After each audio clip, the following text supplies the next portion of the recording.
మహిళలు, వృద్ధ మహిళలు కూడా చాలా మంది వచ్చున్నారు. వాళ్ళతో మాట్లాడుతాం. ఇప్పుడు మనం వీళ్ళందరూ చూసాం. ప్రత్యేకించి ఈ పెద్దావిడి పవన్ కళ్యాణ్ అంటే అభిమానించే వయసు కాదు, వాళ్ళ కొడుకులు మనవలో ఉండే పరిస్థితి ఆ అమ్మాయి ఆవిడది. ఆవిడ కూడా ఈ రోజు మండు టెండలో వచ్చి ప్రస్తుతం. అమ్మ, నువ్వు ఎక్కడి నుంచి వచ్చావు, ఏంటి పవన్ కళ్యాణ్ నీకు ఎప్పటి నుంచి, ఎన్నాళ్ళ నుంచి పార్టీలోనో ఏంటి కథ? నేను ఆ పార్టీలో చేరి ఈ రోజుకి 12 సంవత్సరాలు. నా పేరు సోరాడ దానియమ్మ, వైజాగ్ నుంచి వచ్చాను. నేను వచ్చి దేవుడి 7 కొండల వాడు దేవుడికి ఎలాగా ప్రత్యేక పూజించుకొని దర్శనం చేసుకుంటామో అని పవన్ గురించి మేము అలా చూస్తున్నాం. పిఠాపురం నియోజకవర్గానికే ధన్యవాదాలు. ఈ ప్రజలకే ఈ పిఠాపురం పెట్టి పుట్టింది. కొన్నిదేళ్ళ పవన్ ని దత్త తీసుకున్నారు. చాలా చాలా అదృష్టవంతులు, మేము దురదృష్టవంతులు. చెప్తాను.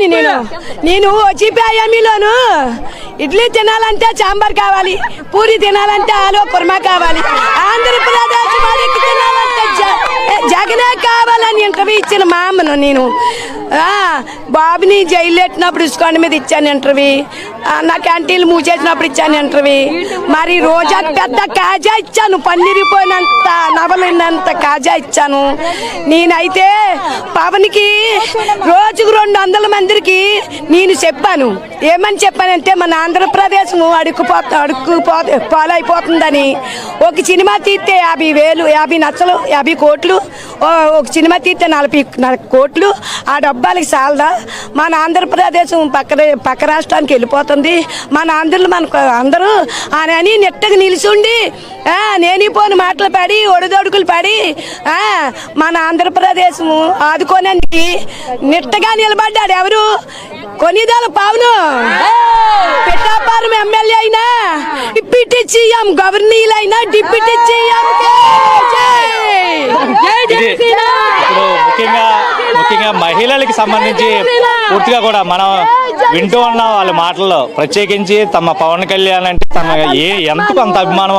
స్వయంగా వాళ్ళు ఏదంటే వయసుతో సంబంధం లేదు, లింగ భేదం లేదు, పూర్తి స్థాయిలో ఆయన చేస్తున్నటువంటి మంచి గ్రామాన్ని ఆయన తిరిగి స్వచ్ఛమైన రాజకీయాలు, డబ్బు మద్యం పంచకుండా రాజకీయాలు 100% స్ట్రైక్ రేటుతో పూర్తిగా కూడా ఒకవైపు డబ్బు పంచలేదు, మద్యం కూడా పంచకుండా స్వచ్ఛమైన రాజకీయాలు చేసి ఈరోజు 21 సీట్లు సాధించి రాష్ట్రానికి సంబంధించినంత వరకు డిప్యూటీ సీఎంగా 5 శాఖల మంత్రిగా ప్రస్తుతం ప్రజల మన్ననలు కోరి ప్రజల కోసం ప్రస్తుతం తమ దేవుడు ఏదైతే తిరుపతిలో వెంకటేశ్వర స్వామి దర్శనం కోసం భక్తులు ఎలా వెళ్తారో మా దేవుడు పవన్ కళ్యాణ్ ఆయన దర్శించుకోవడానికి మేము అందరం వచ్చాం.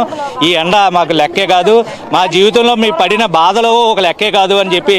ఎందుకంటే దశాబ్ద కాలం పాటు అంటే 10 సంవత్సరాల పాటు వాళ్ళు యుద్ధమే చేశారు. ఆ శబ్దం 100 సంవత్సరాలు అంటే ఒక శతాబ్దం వినపడేటట్టుగా ప్రస్తుతం పవన్ కళ్యాణ్ బాటలు వేసుకున్నారు. వాళ్ళకి నిదర్శనం తార్కాణం ఈ మహిళలు, వీర మహిళలు. ముఖ్యంగా జనసేన పార్టీలో కీలక భూమి పోషించినటువంటి ఈ వీర మహిళలు మరొక్కసారి ఈరోజు పవన్ కళ్యాణ్ సభకి సంబంధించి పూర్తి స్థాయిలో పెద్ద పెట్టినైతే ఇక్కడికి తరలి వస్తున్నారు.